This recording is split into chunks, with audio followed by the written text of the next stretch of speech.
जहां से पानी बहता है उस ओर रखा जाता है।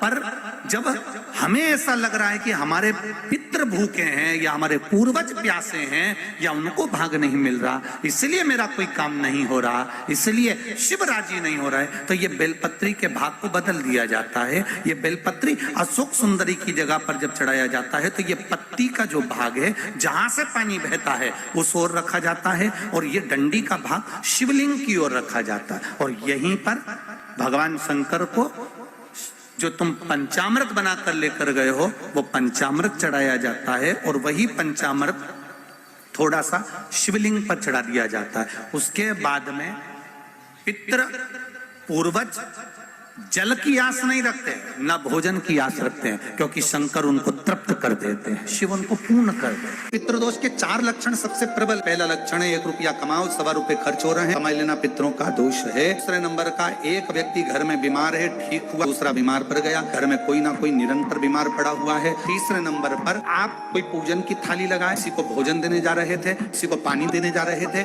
और आपकी ट्रे में से, आपके हाथ से अगर कोई भरा हुआ पात्र, कोई सामग्री गिर गई, पूजन की थाली तुम्हारे हाथ में है और पूजन की थाली में से मालूम पड़े कोई सामान गिर गया नीचे, समझ लो कि पितृ का दोष है। चौथे नंबर पर दोष का वर्णन किया गया, घर में जितने सदस्य रह रहे हैं, अगर वो किसी न किसी रूप में एक दूसरे पर चिढ़कर बोल रहे हैं, क्रोध कर बोल रहे हैं, समझ लेना कि कहीं ना कहीं पितरों का दोष। तो लगता है स्वप्न में कोई मुर्दे दिख रहे हैं, या कोई जल रहा है, या कोई मर रहा है, या कोई चला गया है, ऐसा भय लगता है। बच्चों को मानी भेजूंगी ऐसा हो जाएगा, पति को मानी भेजूंगी ऐसा हो जाएगा, कोई हमारे कोई गलत तो नहीं कर रहा है, आपको लगता है। के दिन 7 स्थान शिवलिंग के बताए हैं जहां पर भूल से भी अगर कोई चंदन की उंगलियां लगा देता है। 7 स्थान ऐसे हैं जहां चंदन की मात्र उंगलियां लगा देने से ही शिव पितृलोक के पितरों को मुक्ति प्रदान करके वैकुंठ लोक का निवास दे देते हैं। 7 स्थान, और वो 7 स्थान जो चंदन के बताए गए हैं। पहला, भगवान देवाधिदेव महादेव के शिवलिंग पर चंदन का लेपन, समझ लेना जरा बहुत अच्छे से। 7 स्थान चंदन के बताए महाराज। पहला शिवलिंग।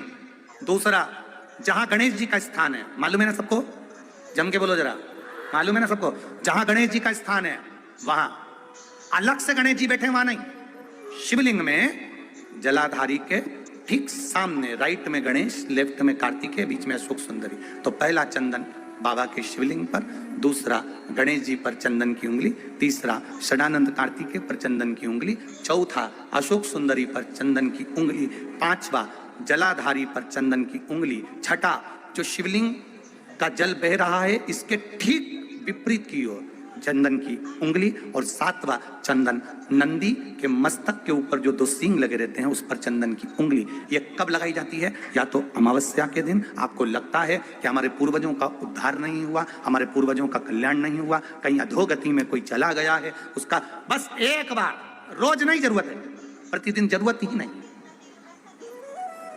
महीने में एक बार अगर अमावस्या के दिन भी आपने चंदन के थोड़ा सा चंदन